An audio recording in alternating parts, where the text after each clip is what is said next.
अफगानिस्तान एक ऐसा देश जो पिछले कई सालों से संघर्ष, आर्थिक संकट और मानवीय त्रासदी से जूझ रहा है। सड़कों पर सन्नाटा, बाजारों में कमी और लाखों लोगों के सामने सबसे बड़ा सवाल, आज खाने को क्या मिलेगा। इसी बीच एक देश लगातार चुपचाप, बिना शोर शराबे की मदद के लिए आगे आता है, और वो है भारत। जी हां, भारत ने एक बार फिर इंसानियत की मिसाल पेश करते हुए अफगानिस्तान को हजारों टन गेहूं भेजकर दुनिया को दिखा दिया कि असली ताकत सिर्फ हथियारों में नहीं बल्कि मदद के हाथ बढ़ाने में होती है। लेकिन सवाल यह है कि आखिर भारत ऐसा क्यों कर रहा है? क्या इसके पीछे सिर्फ इंसानियत है या कोई बड़ी रणनीति भी छिपी है? चलिए इस पूरे मामले को समझते हैं एक एक परत खोलकर। अफगानिस्तान में हालात इतने खराब हो चुके हैं कि संयुक्त राष्ट्र की रिपोर्ट्स के मुताबिक वहां की बड़ी आबादी भुखमरी के कगार पर पहुंच चुकी है। बच्चों के पास खाना नहीं, परिवारों के पास रोजगार नहीं, और ऊपर से लगातार अस्थिरता। ऐसे समय में जब कई बड़े देश सिर्फ बयानबाजी कर रहे थे, तब भारत ने जमीन पर उतरकर काम किया। भारत ने करीब 40 से 50 मीट्रिक टन गेहूं अफगानिस्तान भेजा, और ये कोई छोटा कदम नहीं है। ये वो मदद है जो सीधे गरीब और जरूरतमंद लोगों तक पहुंचती है। इस गेहूं को अफगानिस्तान तक पहुंचाने के लिए भारत ने कई चुनौतियों का सामना किया। रास्ते आसान नहीं थे, राजनीतिक हालात भी जटिल थे, लेकिन इसके बावजूद भारत ने अपने वादे को निभाया। इस मिशन में की भी बड़ी भूमिका रही, जिसके जरिए ये अनाज जरूरतमंद लोगों तक बांटा गया।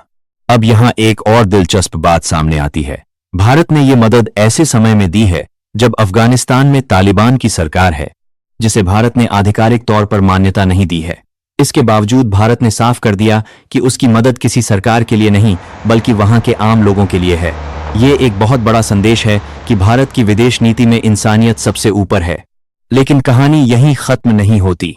भारत ने सिर्फ गेहूं ही नहीं भेजा, बल्कि दवाइयां, वैक्सीन और मेडिकल सहायता भी लगातार भेजी है।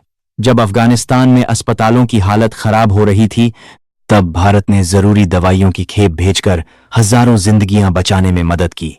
ये सब कुछ चुपचाप हुआ, बिना किसी बड़े प्रचार के।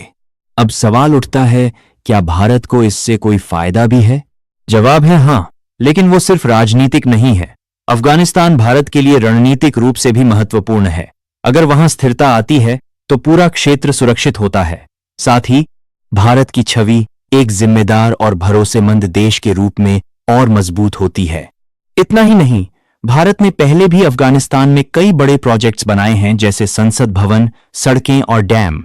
ये सब दिखाता है कि भारत सिर्फ आपातकालीन मदद ही नहीं बल्कि लंबे समय तक विकास में भी योगदान देता है। इस पूरी कहानी में सबसे अहम बात यह है कि भारत ने कभी भी अपनी मदद को शर्तों से नहीं जोड़ा। जहां कई देश अपनी सहायता के बदले राजनीतिक फायदे चाहते हैं, वहीं भारत ने हमेशा नो स्ट्रिंग्स अटैच्ड की नीति अपनाई है।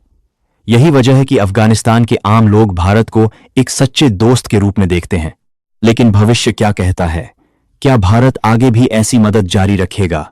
विशेषज्ञों का मानना है कि जब तक अफगानिस्तान में हालात सामान्य नहीं हो जाते, तब तक भारत अपनी मानवीय सहायता जारी रख सकता है। हालांकि यह भी सच है कि बदलते वैश्विक हालात और सुरक्षा चिंताएं इस मदद को प्रभावित कर सकती हैं। आखिर में यह कहानी सिर्फ गेहूं या दवाइयों की नहीं है। ये कहानी है भरोसे की, इंसानियत की और उस रिश्ते की जो सीमाओं से परे है। जब पूरी दुनिया देख रही थी, तब भारत ने दिखा दिया कि असली ताकत मदद करने में है। तो क्या आपको लगता है कि भारत की ये नीति सही है? क्या दूसरे देशों को भी इससे सीख लेनी चाहिए? अपनी राय जरूर बताइए, क्योंकि ये सिर्फ एक खबर नहीं बल्कि एक सोच है जो दुनिया को बदल सकती है।